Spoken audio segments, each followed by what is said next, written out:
chaos, unexpected plays, strange fights. This has been the narrative so far today, Cammy. They say maybe it's because these teams haven't played against each other very often. Very likely. They don't really scrim. They don't get to scrim as sort of this 16 very much, I would imagine. Yeah, I'm sure they can find a couple of days during the week to do so, but Mhm. not that many. It's not nearly the same thing as playing an entire league with each other, or even just having nearly as long of a history as so many of the teams that are in the top Yeah. level of North American PUBG have. There are so many unknowns in battle royales already, and so when you thrust an extra factor of brand new teams, brand new players into things, it does. You do need to give the teams a little bit of slack when you look at some plays of them being confused or just unsure of where exactly you need to go. However, that's not how you win these games. You've got to go 100% committed, try and find the information that you can. But even the top level, you're not going to know everything, and so you got to be trust on your teammates as well as your own gun skills to get yourself out of tricky situations. I mean, let's put it this way. Yes, the people from PCS, the teams from PCS are dominating the top 8 for the most part. That said, there's got to be some leniency, right? I mean, the teams that are coming up from contenders, they had to play through this sort of round of 64. They had to play tons of different teams, go through a bunch of different groups, only 2 days of play in each one. Whereas on the opposite side, the guys coming from the PCS knockdown have spent the last month honing their skills against the likes of Luke 12, Tagelton, and much of the OCE, and has made them stronger and better. has made I can't go through with it. Has made them stronger and better, and really you can see them using that here in this scenario. So their adjustment has been powerful, and it's been good to see. The question is, Pros Don't Snake is the only team on the right side of that board or outside the top 8 that is PCS material. What do they have to do to get themselves back into this? Just take fights. Again, please just take the fights. That's really all that you could say. How do you get points? Kills. Mm-hmm. And how else do you get points? Placement. But how do you place higher? Kill teams to get higher. It's I don't know.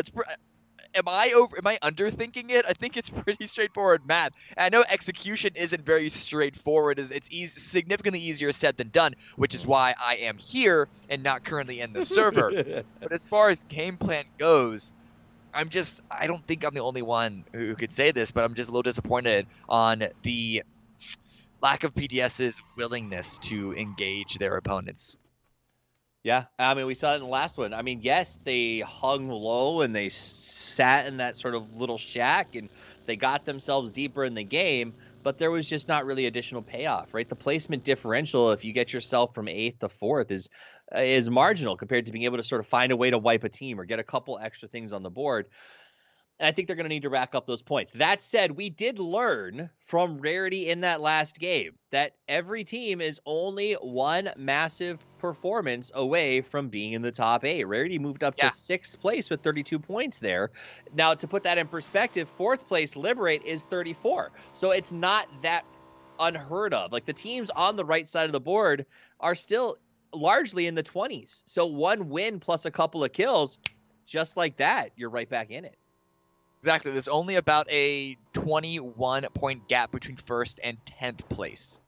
Problem is, we're almost halfway home. And not only do more games mean wider gaps, and whenever you see any sort of drop off like that, or just a leaderboard in general, it also means fewer opportunities, and so you don't want to leave it until the last second before you start to go big.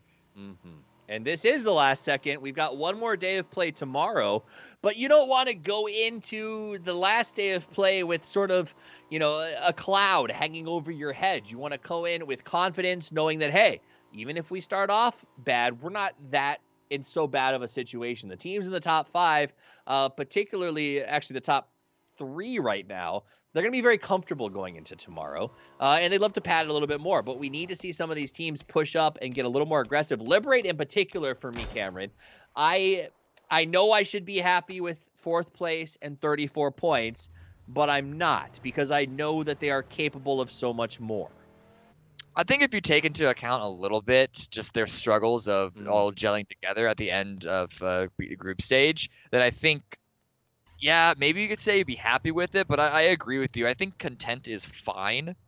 But we are still waiting for that moment where everything finally does come online, where everything is finally unlocked, where the potential of this roster really finally comes into play. And with the circle like this, with them holding out dead center, this could be the game that allows them to do so. We saw the plane path in this first circle, haven't talked about it too much, because ultimately it is largely uneventful, nothing too wacky here. The plane was straight down the center, no one should be too annoyed. The circle is towards the south, and so if you're Gravity, sorry to say, once again, have to drive very, very far, but Elusive immediately in Hyunny's line of fire finds one, but JLJ immediately gets inside the building to not allow that window peek to come into play.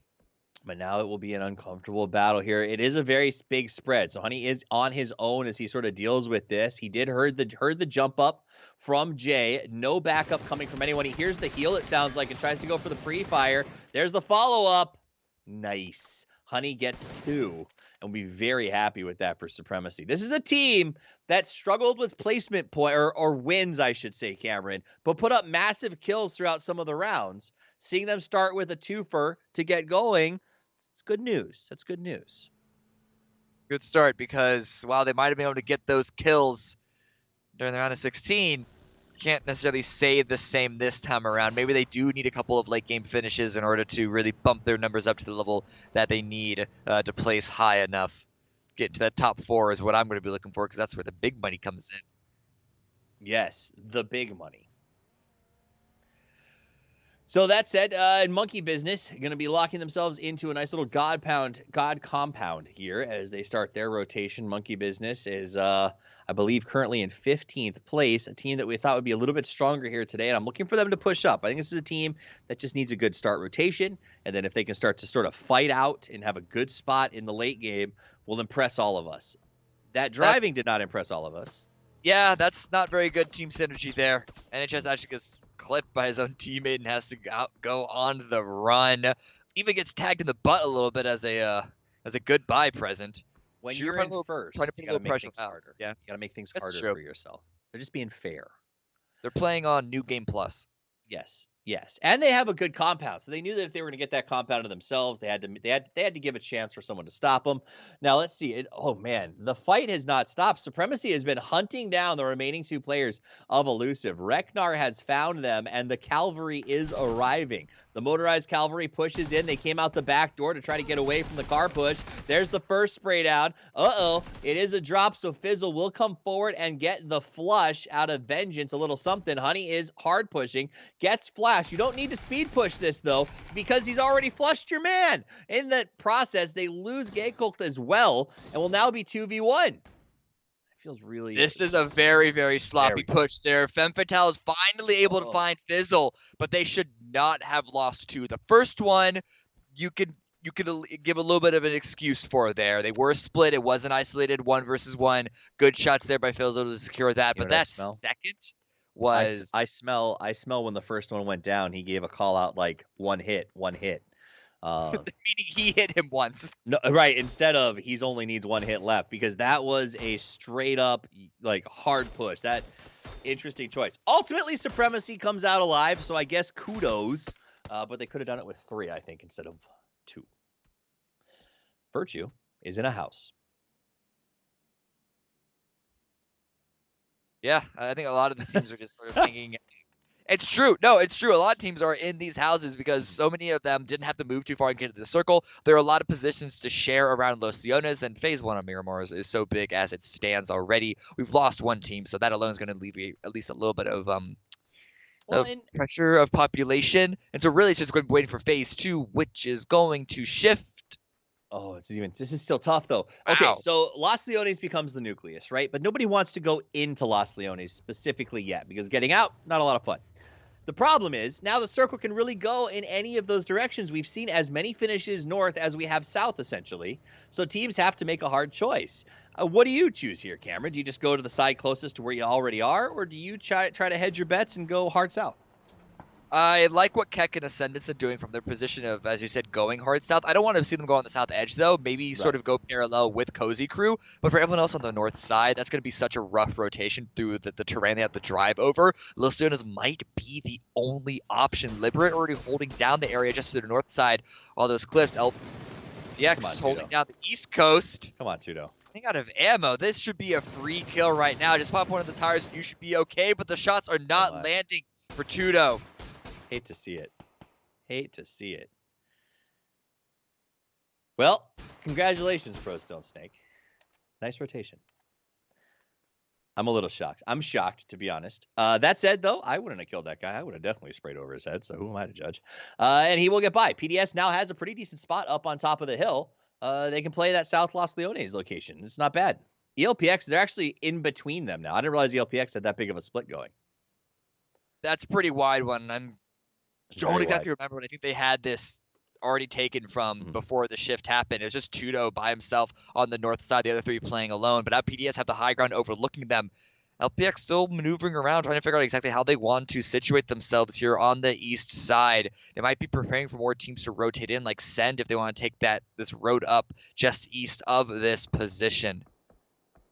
PDS is in a pretty decent spot for the time being, and really ELPX was not planning on this. The split was great as they were sort of defending that high ground. Unfortunately, PDS just made a really bold move. So you see Tudo going to go around and try to join up with the rest of his team as he gets that Murado zooming over, and he should be fine. PDS doesn't have a lot of cover or ability to shoot. Their one opening will be right here as he passes the shack. But he should be totally okay, as I doubt they're peeking because Caesar will be watching like a hawk. So we do see them start to consolidate. All the teams moving. The south of Los Leones has gone from one or I think about three teams sort of in that region to an awful lot. A smorgasbord of colors, if you will. Yeah, there are surprisingly few rotational just damage or kills or knocks or anything at the moment. And Liberate's continuing to hold down this northern side. Hello Senpai a little bit isolated on the west. Not exactly peeking over. It's a position like this that should be putting a lot of pressure onto P4F as well as Monkey Business. But instead, just going to try and take it a little slow, scouting out Los Leones, making sure that no one else is filling just south of them. And Monkey Business is going to be the team to push, play for fun away over towards the far west side. It's now Liberate just need to hold the top of this essentially Hilltop Peninsula, whatever you want to call it, against one squad. Okay, let's look at our rotation as PDS tries another slick move, and they survive yet again after taking fire on rotation. Dirty Zen gets in with 22 health, will pop off a heal, and look, in the distance, flashing, you can see a refresher.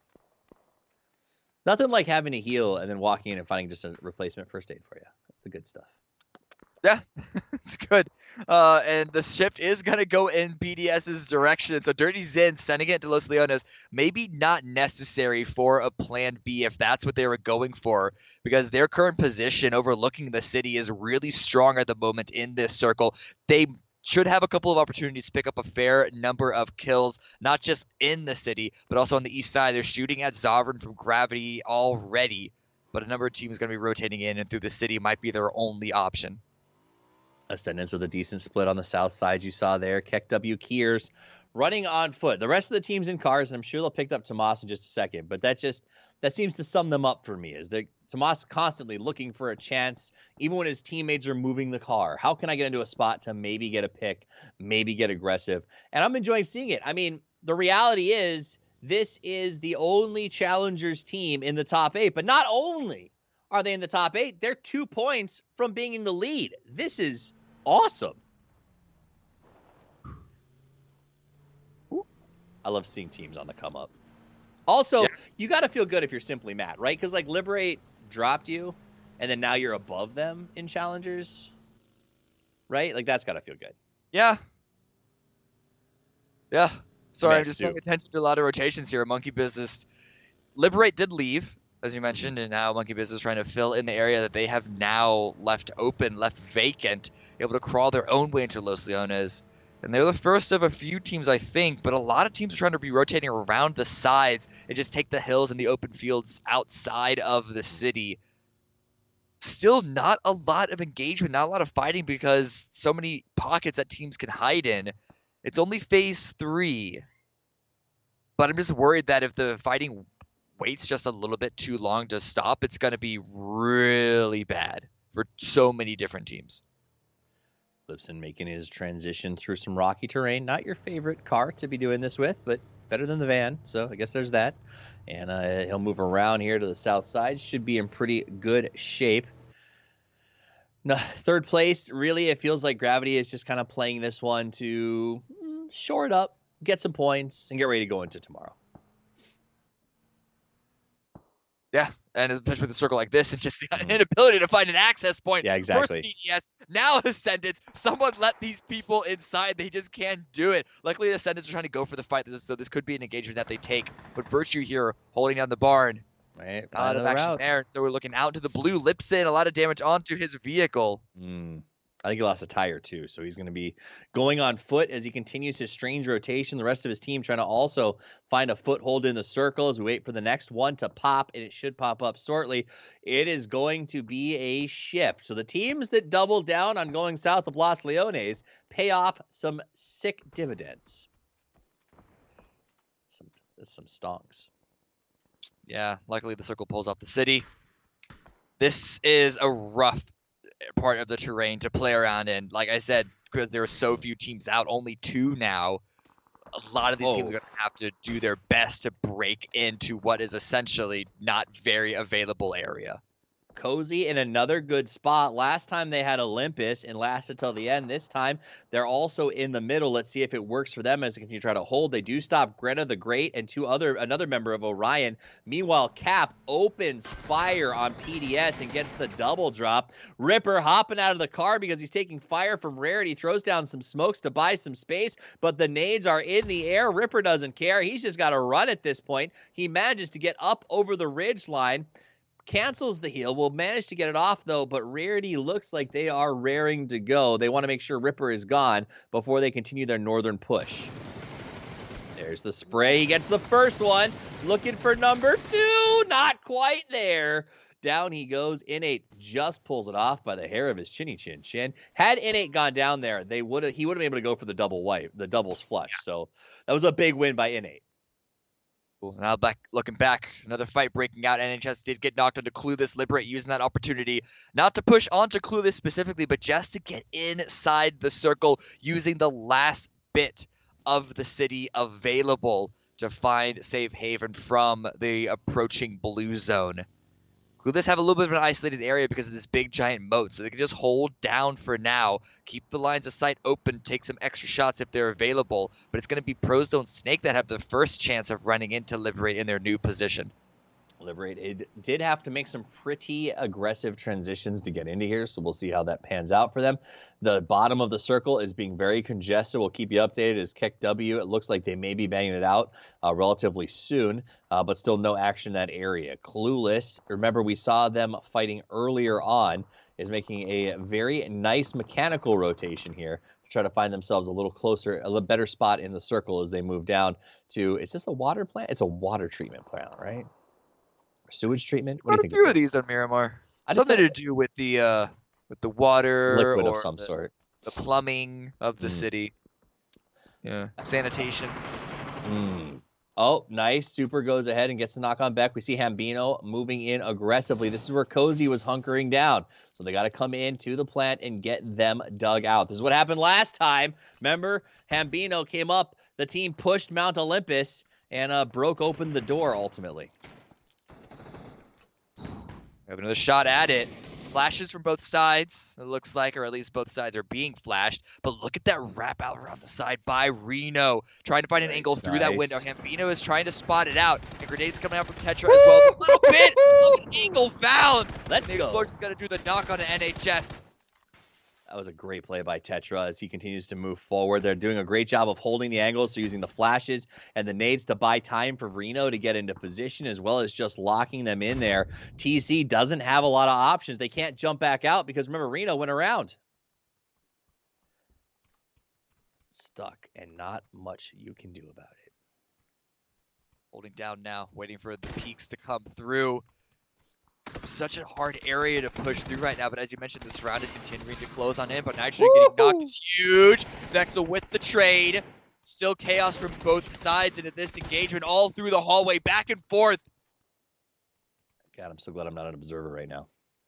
Nick 101 trying to find his, where it is! Gets the headshot on the Vex. Peach will go in for the flush, and now it's going to be Reno trying to make a play here. Pops back on the flash. It did manage to blind Nick. Reno sneaks in yet another flush and reloads. It's battlegrounds, baby, as he slides around the right side. Another flash out. Go ahead. Reno's going to try and go for the peek. Yes.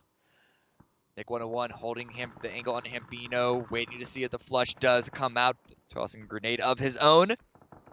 Slick play. He's going to bounce the flash and try to make a move. He looked at the wrong northern jump out, but he was blinded. The flash pays off. And Cozy Crew takes out Hambino and the rest of Team Clueless. Man, that flash was so clutch because he was definitely looking the wrong way. Timing's a huge thing, but so is utility. And yes, Cozy now have 7 kills with the Annihilation, but it's only 1 member remaining, and there are more teams switching in from the north. You got Monkey, you got Liberate, and you have no cap. The circle's going to shift towards the east side. And on the southwest, LPX trying to hold off a potential push from Keck W. Caesar went down, but he should be revived fairly straightforwardly. How do you stop Keck W from pushing you? You fall back. You move away because they do not care. And they will come aggressive. ELPX has an excellent compound for the time being. Rarity has the south of the circle. We can take a look inside of this really cool area they added that doesn't get a lot of attention, as circles very rarely favor it and will most likely not do so on the next shift. But Rarity is having a great time down here in the D2 extract. Clean up the stairs, looking to get out of this one. I don't think it's amazing there. Yeah, it is. Going to those side rooms, you get lost for years. Reno now having to deal with Monkey Business, who snuck into the same compound grouping, but Reno, deficit of his 3 teammates, has to try to hold this one alone, and that is not an easy order. Big Penguin sliding forward. Rest of the team coming in the exact same way that the last breach went down. Fortunately, Reno does not have his team to back him up like he did previously. Doesn't have a copy of himself to go on a wide flank. He's going to have to hold 1 versus 3. It's been a long enough time between the engagement that, yeah, the boxes are going to be here to give a little bit of a clue for something having happened, but they might not know the full details in the circle. Pulling away from the compound just a little bit could give them incentive to go outside, but I'm pretty sure he's going to run straight through it. It's going to be Reno to be the one on the retreat, trying to find his own way into the circle. By taking this route, could be walking into a little bit of trouble as there's a fight just over that ridge. There he is. Reno can make a play here. They don't see him. He has looks like he has no grenades. All he has is smoke, so he has to do this with bullets. As he moves forward, Nade goes out and got Winnie from evasion, by the way, so a nice little toss as they defend against the push. Orion does go out elsewhere on the map as Keck W and Virtue are fighting. They have no idea that Reno could play a major spoiler role after that fight is said and done. Meanwhile, yeah, being held up by gravity. It would push over closer towards the west to gatekeep the north side. Now it's just Hello sent by remaining peaks up, but headshot pulls him back down. Now the follow-up is going to fully wipe Liberate out, going out in 9th place. That's going to, I think, going to drop them even further down the leaderboard.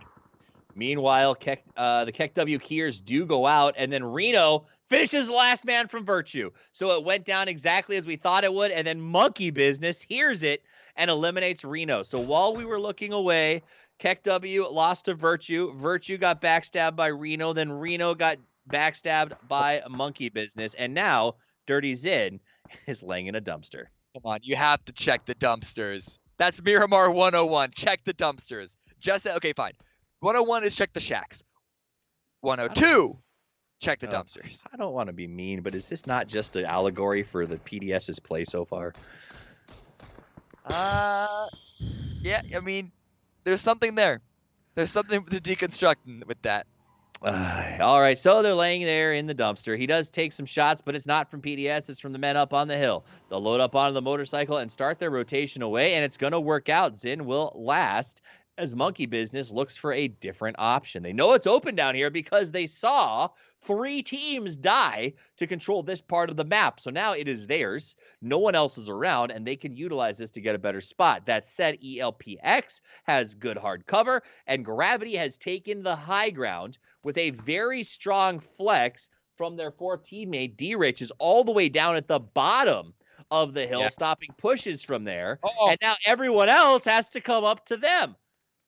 This is looking suspiciously like just the last game where they have the high ground.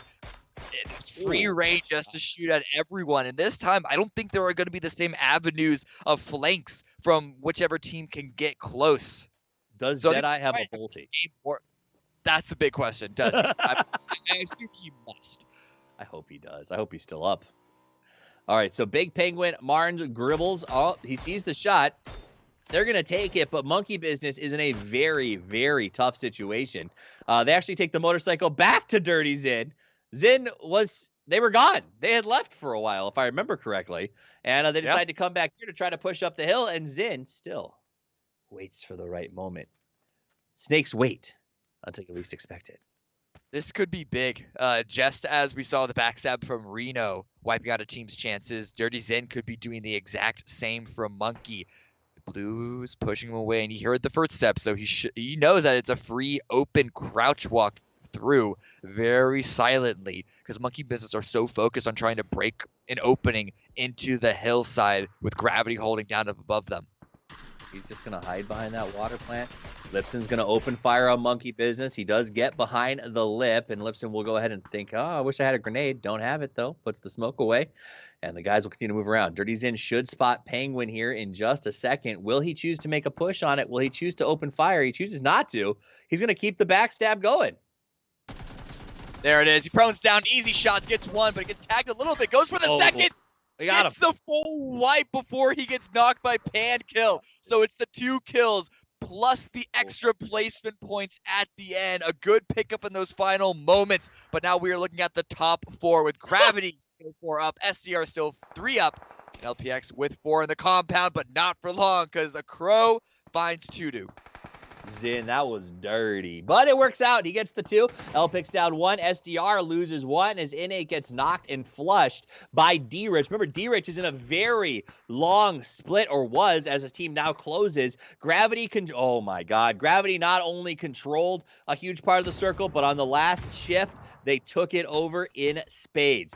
ELPX doesn't have any more cover. They've got to try to make a move, and they are being pushed by Rarity while dealing with lead rain from Gravity up above them. Gravity is in a position that if they do not win this, we can definitely say it was a throw.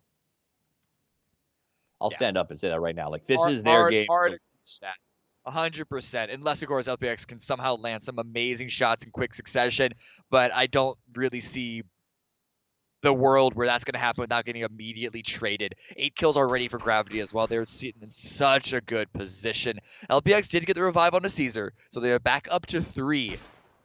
But it's all going to rely on landing those shots, and Gravity aren't going to be giving them too many opportunities to find them. We got Acro down on the ground. He's doing a little bit of a snake play of his own, happy to let everyone else fight it out.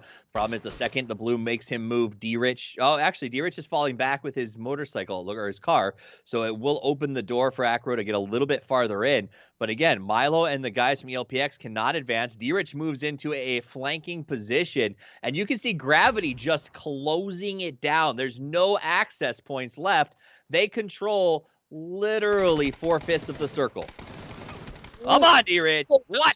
Going for the repeat. So confident down to 5 HP. It's going to be Lipson that gets the full kill onto a Crow and the rest and the Rarity as a whole. But now LPX trying to push out, losing 1. And the rest of the members forced back to heal on Gravity. They know what's up. They know who's left. They know everywhere that is left to be playing at. They're going to push. It's going. Monster tries to defy Gravity, but there is no escaping Gravity as 12 kills. And they pull the circles towards them. Every other team revolves around them, but ultimately they come out on top. A big win, and well played by the Gravity guys. 2 wins in a row on Miramar to round the day out. And I'll be honest, if you asked me to give a team that was going to be super hot coming into this weekend from PCS3, Gravity would not be at the top of that list. But they are finally awoken up, and they've been playing very, very well. Good early to mid-game macro. A couple of shifts in their favor, but with great shots and teamwork on their own end, they're able to 100% capitalize and make those wins. Because not every team can make a shift that favorable into an immediate win. They did. They played it right. What we often see, I feel like, in contenders and even in the PCS is a team would have been tempted to play a little more passive, to sort of just hold the high ground, wait for the other team to peek them, and instead they got very strong. They moved forward. They had D-Rich on that awesome flank.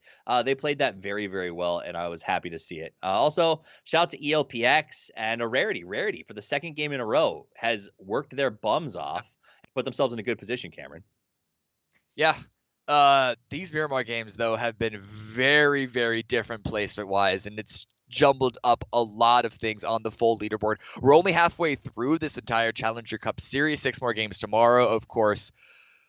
But a number of teams are going to have to go back to the drawing board and figure out what they did wrong today and what they can do going into tomorrow to really come back up, because so few games in this entire series, it's always a possibility. It's just very, very difficult. They'll see what they do. They got to go back to the drawing board and figure it out. And we got to go back to the desk so that they can tell us how the teams on the right side dig themselves out of this ditch. Let's go back to Poro and everyone else not wearing a lot of colors.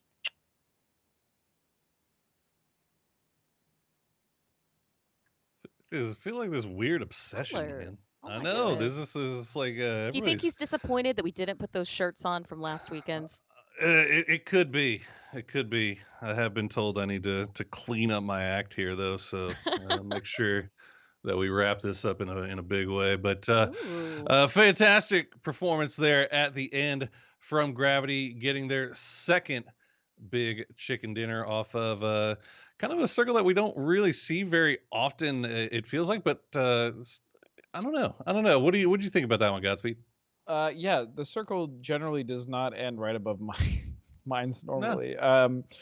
And Gravity played that really, really well. As Toffee said, they took control. They really imposed their will on that circle. And ELPX actually played that really well up until the end. They just kind of waited for the blue to push them out of that compound instead of maybe trying to work something. I mean, they were obviously going to be in a really rough position with Gravity there, but yeah, overall it was a good game. Do you think there was anything anybody could have done about Gravity, or was it just a matter of just dominant positioning there, Clover? I think that there's always the chance that ELPX could have maybe pushed out of that compound a little bit earlier. They'd been sitting in there quite a while. They had a really good kind of circle luck on them through the mid to late game, but ultimately when that took that harder shift up to the north, it was prime positioning for Gravity to once again find themselves on top of a hilltop, having the high ground on everybody else. And you had a full stack there for ELPX, the potential to do something, but I'm not sure if they were a little bit fearful by some of these teams that were kind of biting at their ankles, both to the east and west. But, ultimately, Gravity really looked good. They took control there in the end. And so, I mean, kudos to these teams that made it up through the late game. Well, what goes up doesn't necessarily come down that often if you're Gravity and you just keep playing the top.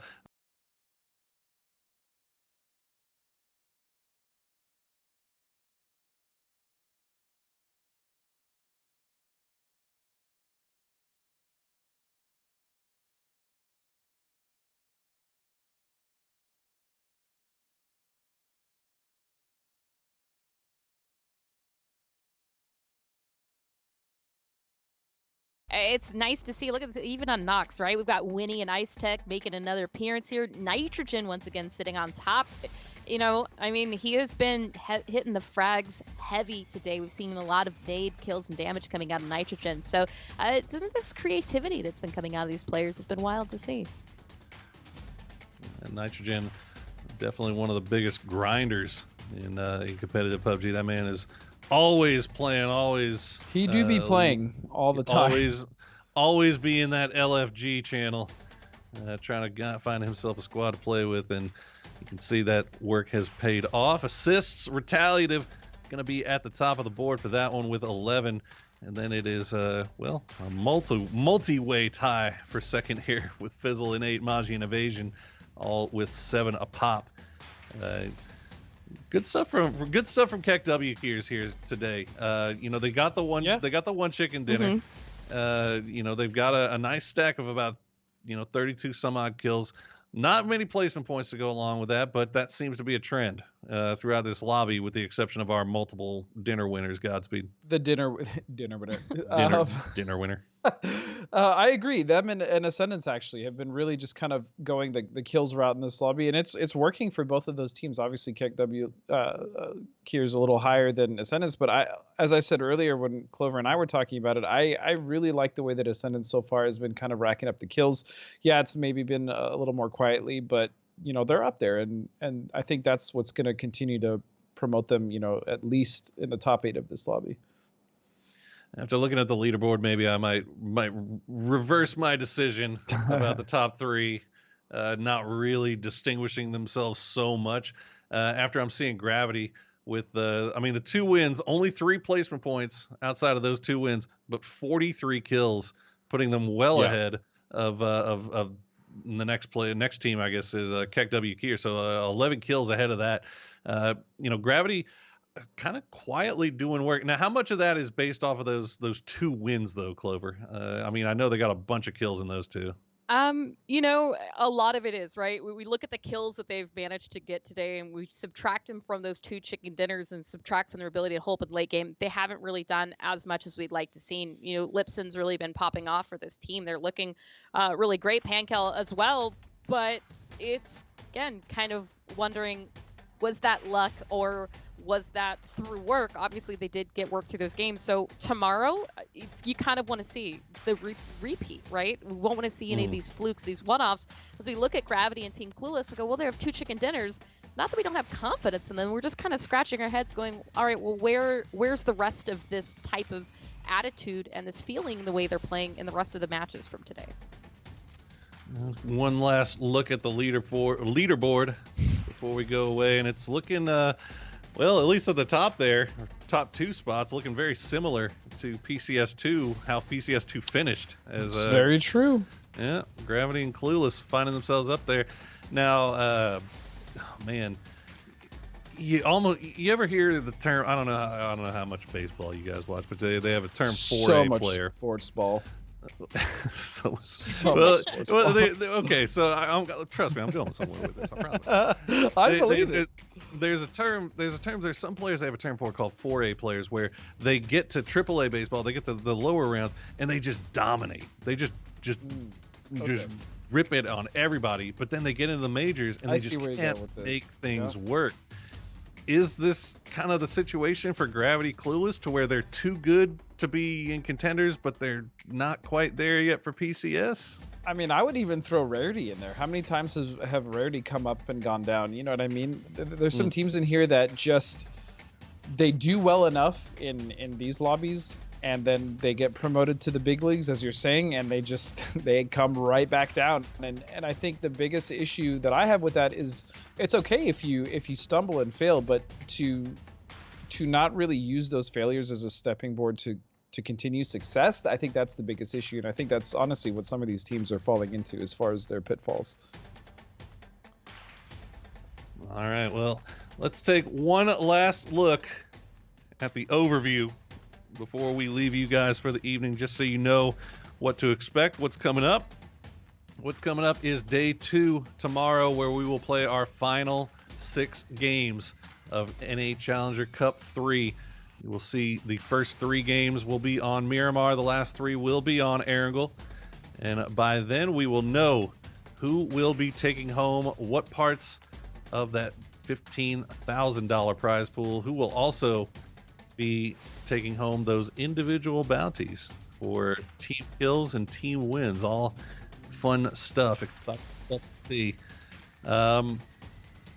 Real quick before we go, just wanted to give you guys a shout out one more time. If you are into the TikTok, I'm a boomer. I am clearly not into that, but I might dabble. If I might start dabbling in the TikTok, just so I can go and check out at PUBG.esports.official on TikTok, and make sure I hit those hashtags gaming life and PCS3 NA. And if you do that, I'll already be here. I hope, most likely. We'll see after tonight.